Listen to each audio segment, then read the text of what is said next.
Hello दोस्तों, आप लोगों का स्वागत है हमारे channel Raja Babu coaching centre में। तो दोस्तों आज हम बात करने वाले हैं हिंदी ग्रामर यानी कि हिंदी व्याकरण के एक ऐसे अध्याय के बारे में जो कि दोस्तों आपके लिए बहुत ही महत्वपूर्ण होंगे। जो भी हमारे दोस्त देख रहे हैं कृपया करके उससे एक निवेदन है कि देखिए आप लोग देख लेते हैं, ना कि सब्सक्राइब करते हैं, ना कि शेयर करते हैं, ना कि लाइक करते हैं। तो दोस्तों देखिए मैं भी मेहनत करता हूँ आपके लिए, तो दोस्तों आपका भी थोड़ा बहुत फ़र्ज बनता है ये सब करने के लिए। तो चलिए आज की वीडियो स्टार्ट करते हैं। तो चलिए कोई दिक्कत की बात नहीं है, करे या नहीं करे वो आपके दिल पे या आपके मानसिक पे निर्भर करता है, लेकिन मुझे कोई एतराज़ नहीं है इस सब से। तो चलिए आज की वीडियो स्टार्ट कर लेते हैं, कोई दिक्कत की बात नहीं है। तो चलिए भाई, आज का जो है चैप्टर का नाम है शब्दों के भेद। याद रखिएगा किस चैप्टर के बारे में बात करेंगे, शब्दों के भेद के बारे में। तो चलिए आज हम इसी चैप्टर के बारे में बात करेंगे। देखिए इस चैप्टर का जो है ना मुख्य उद्देश्य था कि आपको शब्दों के बारे में जानकारी देना तथा शब्दों के भेद के बारे में जानकारी देना। चलिए आज हम इसी के बारे में पढ़ेंगे। चलिए देखिए अब शब्दों के भेद जब आज पढ़ेंगे तो चलिए सबसे पहले चालू कर लेते हैं, उसके बाद आप समझिएगा, नहीं तो आप समझिएगा मेरा टाइम वेस्ट हो रहा है। चलिए, किसी भाषा में जितने भी शब्द प्रयुक्त होते हैं सब किसी न किसी अर्थ का बोध कराने वाले होते हैं। उसी के आधार पर हिंदी के सभी शब्दों के 8 भागों में बांटा गया है। उदाहरण के लिए हम एक वाक्य ले लेते हैं। देखिए जो है ना, किसी भाषा को जितने शब्द प्रयुक्त होते हैं सब किसी न किसी अर्थ या भाव का बोध कराते हैं। देखिए कोई जो भाषा होता ना, किसी शब्द के प्रयुक्त से मतलब जितने भी शब्द होते हैं ना उसी के प्रयुक्त से भाषा बनते हैं, ठीक ना। और सब किसी ना किसी के अर्थ का बोध कराता है, मतलब किसी ना किसी का अर्थ के जो है ना अर्थ के बोध कराते ही रहते हैं, ठीक ना। चलिए तो चलिए आगे की ओर बढ़ते हैं, फिलहाल जारी रखते हैं, उसके बाद समझाने का मैं भी प्रयास करूँगा। श्री कृष्ण भगवान ने गीता का बहुमूल्य उपदेश देकर अपने सखा अर्जुन का मोह तुरंत भंग कर दिया। देखिए क्या कह रहा है, देखिए चलिए लिख देते हैं इसको। आज का चैप्टर का नाम है, चैप्टर नाम क्या है, शब्दों का भेद। क्या है, शब्दों का भेद। चलिए आज यही चैप्टर पढ़ाएंगे। तो चलिए ये वर्ड को लिख लेते हैं। क्या है, श्री कृष्ण ने गीता का बहुमूल्य उपदेश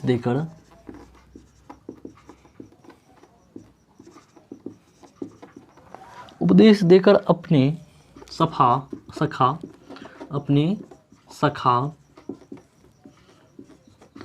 अर्जुन का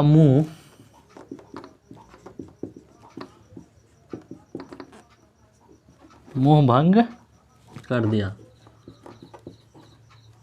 ठीक ना। तो चलिए इस वर्ड को अब आगे बढ़ते हैं कि ऊपर के वाक्यों में शब्दों के अर्थ की दृष्टि से विभाजन करने पर हम देखते हैं। चलिए अब इस सब को जो है ना, ये जो वर्ड है इस सब को विभाजन करते हैं और देखते हैं क्या प्राप्त होता है, ठीक ना। तो चलिए इसके बारे में आगे बढ़ते हैं, ठीक है, ठीक ना। चलिए पहला देखिए, पहला जो है ना, पहला विभाजन करते हैं और मैं बोलता हूँ, ठीक ना। देखिए श्री कृष्ण भगवान गीता उपदेश सखा अर्जुन मोह। अब देखिए मोह शब्द किसी न किसी वस्तु या गुण के नाम है, इसलिए इन्हें संज्ञावाचक शब्द कहा जाता है। अब देखिए मोह कहाँ पे है जी, ये यहाँ पे है। अब देखिए क्या कह रहा है कि मोह शब्द किसी न किसी वस्तु या गुण के नाम है। अब मोह किसी न किसी वस्तु या गुण का नाम है, ठीक ना। तो इसे संज्ञावाचक शब्द का नाम दिया गया है, ठीक ना। संज्ञावाचक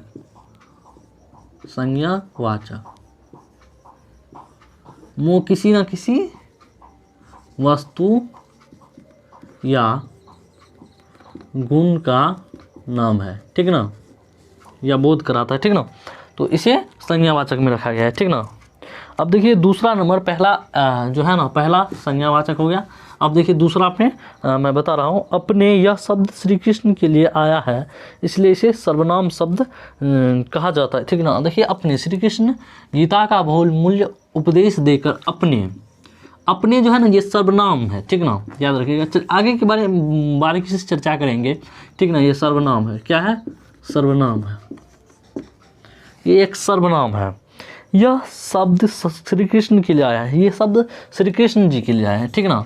ये शब्द श्री कृष्ण जी के लिए आया है, यह शब्द श्री कृष्ण के लिए आया है इसीलिए इसे सर्वनाम शब्द कहा गया है, ठीक ना। अपने शब्द जो है ना ये श्री कृष्ण के लिए आया है इसलिए इसे सर्वनाम में रखा गया है, ठीक ना। चलिए आगे की ओर बढ़ते हैं और देखते हैं। अब देखिए बहुमूल्य बोल रहा है, अब देखिए बहुमूल्य तीसरा है, ये दूसरा वाला हो गया, अब ये तीसरा की चर्चा कर रहे हैं, ठीक ना। बहुमूल्य यह शब्द उपदेश की विशेषता बता, ये किसी का उपदेश दे रहा है, ठीक ना, ये उपदेश की विशेषता बतला रहा है, ठीक ना, इसका विशेषता बहुमूल्य बतला रहा है, ठीक ना। उपदेश की विशेषता बहुमूल्य बता रहा है, ठीक ना, इसीलिए इसे विशेषणवाचक शब्द कहा जाता है, ठीक ना। विशेषणवाचक क्या कहा गया है, विशेषणवाचक शब्द। तो चलिए ये विशेषणवाचक शब्द हो गए। और देखिए अब चौथा, देकर भंग कर दिया। अब देकर भंग कर दिया किधर है जी, मुंह देकर भंग कर दिया, देकर यहाँ पे है, देकर ये चौथा नंबर हो गया, ठीक ना। देकर भंग कर दिया ये भी चौथा नंबर हो गया आपको, ठीक ना। ये देकर और भंग कर दिया ये आपको चौथा नंबर हो गया। ये शब्द किसी के काम को सूचित कर रही है इसीलिए क्रियावाचक शब्द। अब देखिए ये किसी का काम का बोध कर रहा है, ठीक ना, ये चौथा नंबर दोनों हो गया, ये क्रियावाचक हो गया, क्या हो गया, क्रियावाचक। चलिए नहीं दिखा दे रहा है तो सुन लीजिए, क्रियावाचक हो गया। फिलहाल इस पर चर्चा करेंगे आगे। और तुरंत, तुरंत कहाँ पे है जी, मुंह तुरंत भंग कर दिया, ठीक ना, यहाँ पे होगा तुरंत। ये जो हो गया ना आपका, मुंह तुरंत भंग कर दिया, लिखने में मिस्टेक हो गया था, सॉरी, ठीक ना। यह शब्द क्रिया पद की विशेषता बतलाता है इसलिए इसे क्रिया विशेषण वाचक मतलब विशेषण में रखा गया, ठीक ना। क्रिया विशेषण की श्रेणी में आता है, ठीक ना, क्रिया विशेषण की श्रेणी में आता है, विशेषण की श्रेणी में आता है। तो चलिए आगे की ओर बढ़ते हैं, देखते हैं। इस प्रकार हम देखते हैं कि अर्थ का प्रयोग के विचार से हिंदी के शब्दों में 8 भागों में बांटा गया है। तो चलिए हिंदी के, चलिए ये सब तो हो गया, ये सब उसे ही समझाने के लिए था, ठीक ना। आगे और बढ़ते हैं और देखते हैं। चलिए इसको डिलीट कर देते हैं पहले, उसके बाद बात करते हैं आपसे।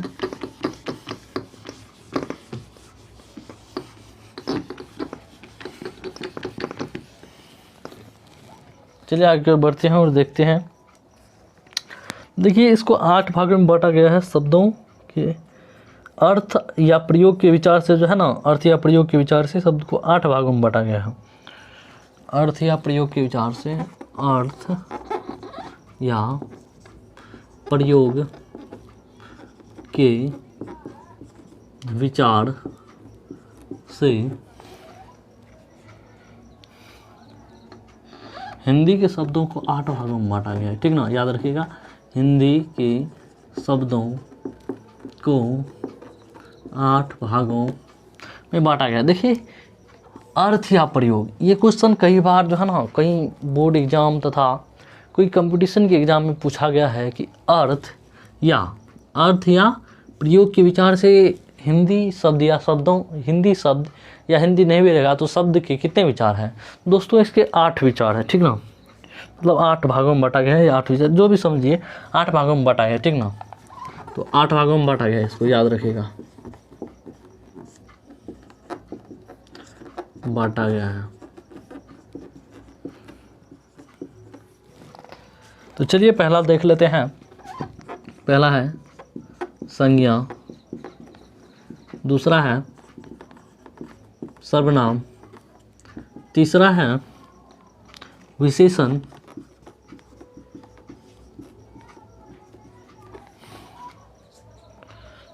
विशेषण यही विशेषण,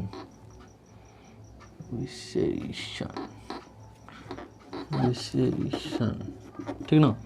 और चौथा है क्रिया, 5वां है क्रिया विशेषण।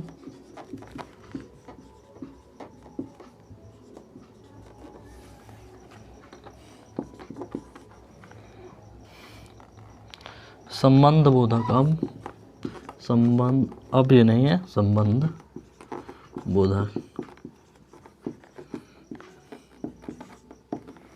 7वां है समुच्चय बोधक।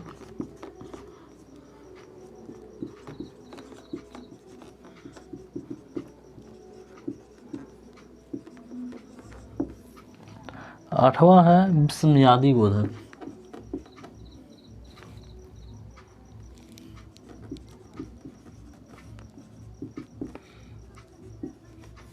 तो चलिए इसको मैं पढ़ के सुना देता हूँ। देखिए, अर्थ या प्रयोग के विचार से हिंदी शब्दों के जो है 8 भेद हैं, ठीक ना। यह 8 भागों में बांटा गया है। पहला है संज्ञा, दूसरा है सर्वनाम, तीसरा है विशेषण, चौथा है क्रिया, 5वां है क्रिया विशेषण, 6ठा है संबंध बोधक, 7वां है समुच्चय बोधक, 8वां है विस्मयादि बोधक। याद रखिएगा। और चलिए आगे की ओर बढ़ते हैं और देखते हैं। चलिए देखिए, संज्ञा किसी भी व्यक्ति या वस्तु या स्थान आदि के नाम, गुण या अथवा धर्म या स्वभाव के प्रकट करता है तो उसे संज्ञा कहलाते हैं। चलिए देखिए, मैं लिख नहीं सकता हूँ क्योंकि इसको जो है ना एक एक चैप्टर में बनाया हुआ है, वो आप जाके पढ़ सकते हैं हमारे यूट्यूब चैनल पे जाके। फिलहाल मैं ये सब का जो है ना डेफिनेशन मैं लिखा देता हूँ आपको। देखिए, पहला नंबर दे दीजिएगा और संज्ञा लिख दीजिए और उसका मैं परिभाषा दे देता हूँ और समझा भी देता हूँ ताकि लिखना ना पड़े, नहीं तो बहुत टाइम आपका भी वेस्ट हो जाएगा और मेरा भी। चलिए सुन लीजिए संज्ञा, और यह हेडिंग देख लिखिए। किसी भी व्यक्ति वस्तु स्थान आदि के नाम या गुण अथवा धर्म या स्वभाव प्रकट करने वाले शब्द संज्ञा कहलाते हैं। अब देखिएगा, किसी भी व्यक्ति या वस्तु के जो है ना नाम या उसके गुण जो प्रकट करते हैं ना उसे संज्ञा कहते हैं, ठीक ना। जैसे कि हरिहर, लोकेश, मनोज, पटना, सहरसा, बिहरा, सिहोल। तो इस तरह ये जो एक नाम है ना, इसका मतलब एक जगह का नाम है। इस तरह जो होता है ना, या मतलब कुछ ऐसा नाम जो मतलब एक खास नाम हो या फिर उसका गुण प्रकट करता हो, यही सब है। जैसे अमेरिका, लंदन, भागलपुर, सरलता, मिठास, अच्छाई, इस तरह का जो है ना होता है ना, ये संज्ञा होता है। चलिए इसका बारीकी से एक वीडियो बना दिया गया है, आपके यूट्यूब चैनल पे है, संज्ञा क्या है, सर्वनाम क्या है। तो चलिए सर्वनाम, दूसरा नंबर पे आइएगा, हेडिंग दे दीजिए सर्वनाम, ठीक ना। देखिए, सर्वनाम ये शब्द है जो संज्ञा के बदले में प्रयुक्त होता है। अब देखिए, कई बार होता है कि जो है ना संज्ञा जो है आप यूज नहीं कर सकते हैं, तो उसके बदले में कोई शब्द जो आ जाता है, जैसे राम जाता है तो इसके राम के बदले में वह यूज कर लेते हैं, यही सर्वनाम है, ठीक ना। तो सर्वनाम ये शब्द है जो संज्ञा के बदले में प्रयुक्त होता है या आता है, ठीक ना। तो ये हो गया आपको जो है सर्वनाम। तो जैसे वह, तुम, मैं, हम, हमारा, तुम्हारा, उसका आदि, यही सब हो गया, ठीक ना। चलिए तीसरा नंबर हेडिंग दीजिए। तो तीसरा नंबर समझिएगा फिर से, विशेषण क्या है। अब देखिए, विशेषण जो शब्द संज्ञा की विशेषता बतलाते हैं उसे विशेषण कहते हैं। अब देखिए, संज्ञा जो होता है उसका विशेषता बतलाता है जो शब्द, उसे क्या कहते हैं, विशेषण कहते हैं, ठीक ना। संज्ञा का जो विशेषता बतलाता है, ठीक ना। असंज्ञा के बदले में जो प्रयुक्त होता है वो सर्वनाम, असंज्ञा का जो विशेषता बतलाता है वो विशेषण। जैसे कि देखिएगा कि भूपेश सबसे तेज है, रानी श्याम से दुबली है, यह पुस्तक मोटी है, हाथी मोटा है। अब देखिए, ये सब संज्ञा का जो है ना एक बता रहा है क्या, ये संज्ञा का बता रहा है विशेषता। तो ये हो गया विशेषण, समझ में आ गया। और इसका वीडियो पूरा मतलब यूट्यूब पे है, आप देख सकते हैं। तो इसको इसलिए मतलब शॉर्टकट में छोड़ दिए ताकि आप वो देख लीजिएगा तो अच्छा समझ जाइए, क्योंकि वो एक चैप्टर है। और ये सब जो है ना एक दे दिया है डिफिनेशन, ताकि आपको जो है ना शब्द में पता चल जाए कि क्या है। एक समझिए डेमो दिखा रहा है, ठीक ना। तो चलिए चौथा पे आते हैं, क्रिया क्या है। क्रिया जिस शब्द से किसी काम का होना सूचित होता है वह क्रिया वाचक शब्द कहलाता है। जैसे जिस शब्द का किसी काम का होना सूचित करता है। अब देखिए, जो शब्द आपको कोई काम होने का जो है ना सूचना देता है या सूचित करता है उसे क्या कहते हैं, क्रिया। जैसे पढ़ना, लिखना, खाना, सोना, पीना। अब देखिए, पढ़ना, कोई पढ़ रहा है इसलिए पढ़ना, ठीक ना। इसी तरह लिखना, कोई काम का जो मतलब अति कर रहा है ना, कोई काम का जो है सूचित करता है।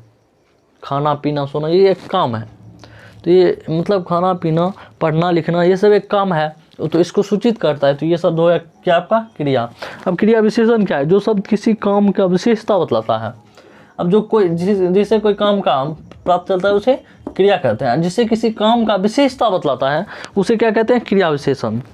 जैसे वह धीरे धीरे चलता है, अब धीरे धीरे विशेषता बतला रहा है कि धीरे धीरे आ रहा है, स्लो आ रहा है, ठीक ना, स्लो आ रहा है, स्लो आ रहा है, तो क्या हो जाएगा? वो क्या हो जाएगा? क्रिया विशेषण हो जाएगा, याद रखिएगा। अब देखिए छठा पे आते हैं, संबंध बोधक। संबंध बोधक, जो शब्द किसी वाक्य में संज्ञा या सर्वनाम का अन्य शब्दों में संबंध बतलाता है। अब देखिए जो शब्द किसी संज्ञा या सर्वनाम का अन्य शब्दों के संबंध बताता है। इससे अन्य शब्दों के शब्द मतलब इससे जो है ना संज्ञा होता है, संज्ञा के साथ जो है ना, जैसे संज्ञा जो होता है और इसके साथ जो है ना यानी तो सर्वनाम, इसके साथ जो मतलब जिसका संबंध रहता है, जैसे वह खाता है तो वह खाता है, खाना का जिससे संबंध रहता है उसे संबंध बोधक कहते हैं। तो चलिए आगे की ओर बढ़ते हैं और देखते हैं। तो जैसे माता पुत्र के बिना नहीं रह सकता। देखिए माता पुत्र के बिना नहीं रह सकता है। वह अभी तक नहीं आया है, इसमें बिना और तक संबंध बोधक अभी है। क्यों है? क्योंकि माता पुत्र के बिना नहीं रहा, एक संबंध बता रहा है कि माता पुत्र के बिना नहीं रह सकता है, ठीक ना।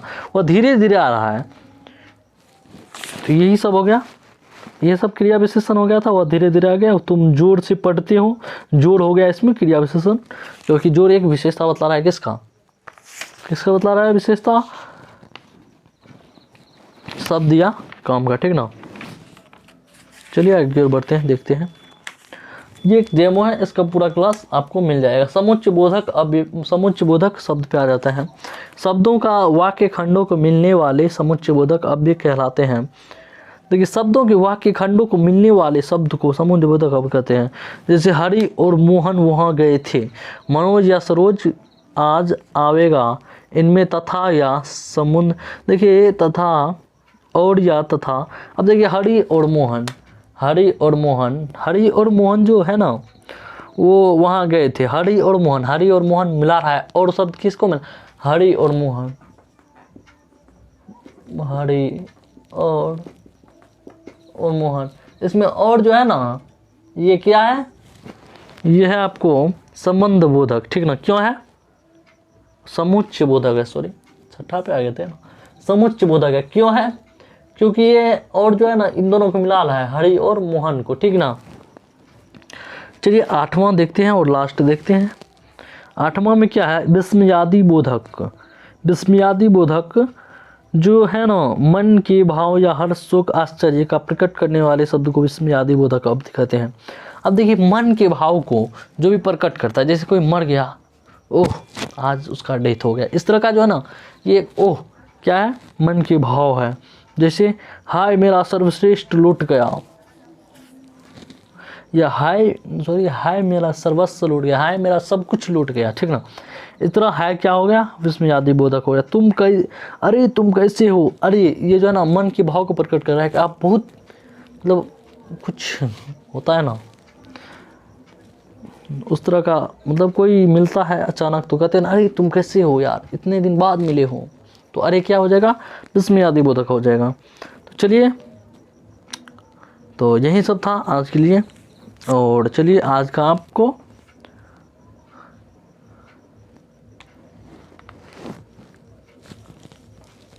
तो चलिए देखते हैं।